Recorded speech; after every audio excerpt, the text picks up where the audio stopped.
will has to be proved by the propounder of the will. इसमें मुख्य परेशानी founder है उसके ऊपर इसमें मुख्य परेशानी बर्डन है विल को प्रूव करने का। इसमें मुख्य परेशानी लॉर्डशिप ये है कि वादी और प्रतिवादी एक ही परिवार के हैं। हाँ, तो एक ही परिवार के होते हैं, सक्सेशन के आधार पर अपने पार्टीशन। प्लेंट में प्रतिवादी क्रमांक 1 और 2।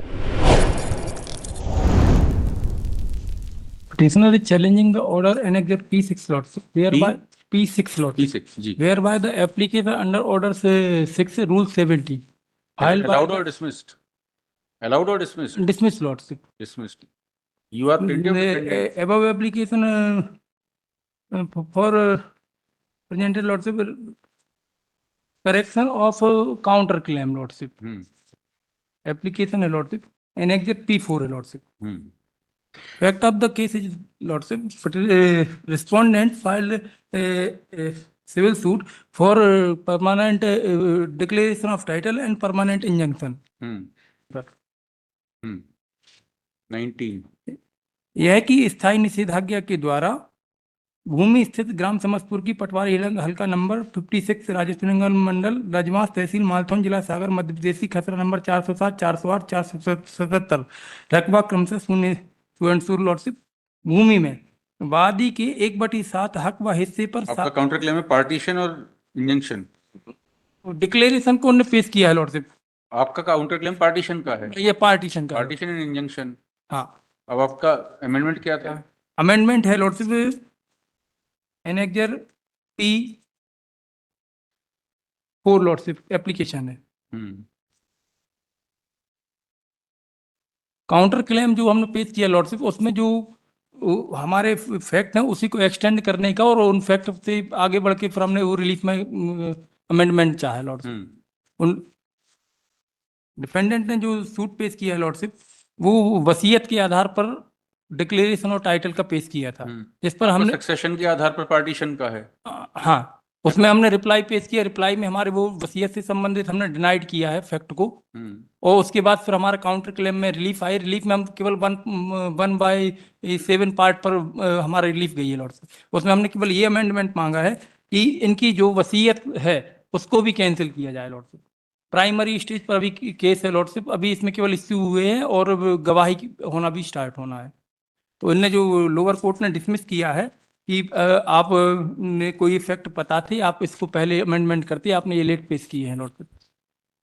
ये आया है प्रकरण की अवलोकन से दर्शित है कि प्रतिवादी के द्वारा जवाब दावा के साथ प्रतिदावा दिनांक 30/11/2023 को प्रस्तुत किया गया तथा प्रतिदावा में केवल वादग्रस्त भूमियों के 1/7 के हक व हिस्से के संबंध में बंटवारा व स्थायी निषेधाज्ञा की सहायता हेतु प्रस्तुत किया गया था।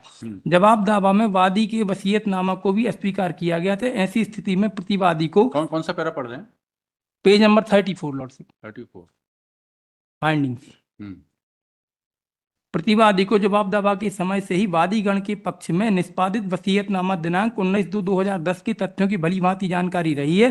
संशोधन के माध्यम से प्रतिवादी अपने दावा में वसीयत से संबंधित विस्तृत तथ्यों को एवं वसीयतनामा को शून्य घोषित कराने का निवेदन किया है, जबकि वसीयतनामा को प्रमाणित करने का भार स्वयं वादीगण पर है। प्रकरण में वादी साक्ष्य प्रक्रम पर है। will has to be proved by the propounder of the will.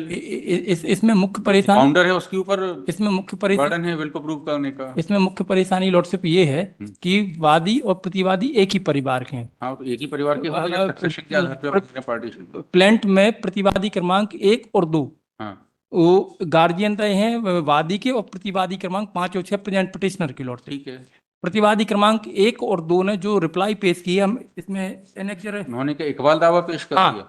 नहीं, उन्होंने जो रिप्लाई पेश की है उनने वादी के बाद की सभी कंडिकाओं को स्वीकार किया है। स्वीकार कर दिया, ठीक है। तो आप जब उन्होंने स्वीकार कर लिया, कंटेस्ट कर रहे हैं ना, हम कंटेस्ट कर रहे हैं, इसीलिए हम संशोधन चाहते हैं। Plaintiff has to prove the will. Plaintiff को ऊपर बर्डन है विल प्रूव करने का। अगर आपने कैंसिलेशन की प्ली की या नहीं की, अगर उनका उसका दावा नहीं होता विल के बेसिस पे, he has come out in the suit with the plea of will, declaration on the basis of will. Burden is on him to prove the will. ऐसा होता कि डिफेंडेंट के रिटन स्टेटमेंट में कोई will आती, फिर plaintiff amendment करता will को चैलेंज करने का, उधर में राउंड होता। इसमें फैक्ट भी 12 कंडिका क्रमांक 12 और 13 में भी उसमें संशोधन चाहिए, उन्हीं फैक्ट को एक्सटेंड किया है। कौन सा 12? पेज नंबर है 24 और 25 लॉर्ड्स। 12 में पेज नंबर 24 617 की एप्लीकेशन जो एक्सटेंड कर रहे हैं लॉर्डशिप फैक्ट को, यह है कि प्रतिवादी क्रमांक 5 एवं 6 के दावा वसीयत करता ज्ञा प्रसाद अपने निधन के लगभग 1.5 वर्ष पूर्व से मुंह में लगे लकवा एवं अन्य बीमारी से गंभीर रूप से बीमार आप थे। वैसे भी क्रॉस एग्जामिनेशन में पूछ सकते हो ना, जब वो विल को लेके आएंगे प्लेंटिव विटनेसेस, तो वैसे भी क्रॉस एग्जामिनेशन में उनसे क्वेश्चन डाल सकते हो।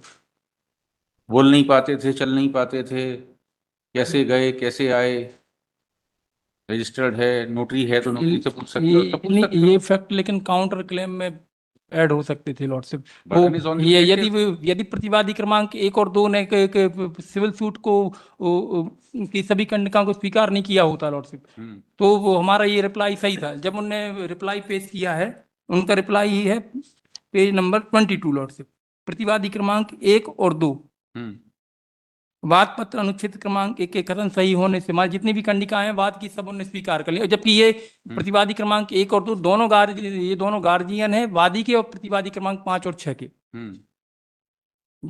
तो हमारा ये कहना है लॉर्डशिप कि जब प्रतिवादी क्रमांक 1 और 2 जब गार्जियन है, तो ये हमारे अगेंस्ट में स्टेटमेंट कैसे कर सकते हैं? यही अमेंडमेंट सारी कंटेंशन कुछ भी नया नहीं है। स्टेज क्या है सूट की? यही फैक्ट ला रहा है लॉर्डशिप कि 12 में स्टेज ऑफ द सूट अभी प्राइमरी स्टेज पर लॉर्डशिप अभी भी स्टेटमेंट नहीं हुए किसी का, वादी साक्ष्य के लिए डेट है अभी लॉर्डशिप, प्राइमरी स्टेज पर अभी सिविल सूट। तो कुछ आपका कुछ नुकसान नहीं है इसमें लिखिए, by way of this petition the petitioner has put to challenge the order whereby the trial court has refused amendment in written statement and counter claim. Point. Next, the petitioner is the defendant number 7 in the कौन से defendant है आप? 5 and 6 lordship. Petitioners are the defendants number 5 and 6. Yes, lord. In the suit filed by the plaintiffs on the basis of will. Point. The suit has been filed for title, declaration of title and injunction. Point. The petitioner, being part of the same family, has filed a written statement along with counterclaim disputing the existence and validity of will. And further, in the counterclaim, he has sought partition of the family property on the basis of natural succession after making denial of the will in written statement. Next, by way of amendment in counterclaim, the petitioner had sought to insert some additional pleas in respect of the invalidity of will and by inserting a relief of declaring the will as null and void. On the basis of such additional pleadings. Point. Another plea was sought to be inserted that all the sons of deceased Gaya Prasad had got their respective equal shares after death of Gaya Prasad, and there was no question of any will, and also that in survey number 408 also the petitioner is having 1/7 share in the property. Next, the trial court has held that since the suit for declaration has been filed by the plaintiff on the basis of will, therefore, the burden is on the plaintiff to prove the will, and there is no necessity to include the prayer of declaration of will to be null and void in the counterclaim, because burden lies on the plaintiff to prove the will beyond reasonable doubt. Point.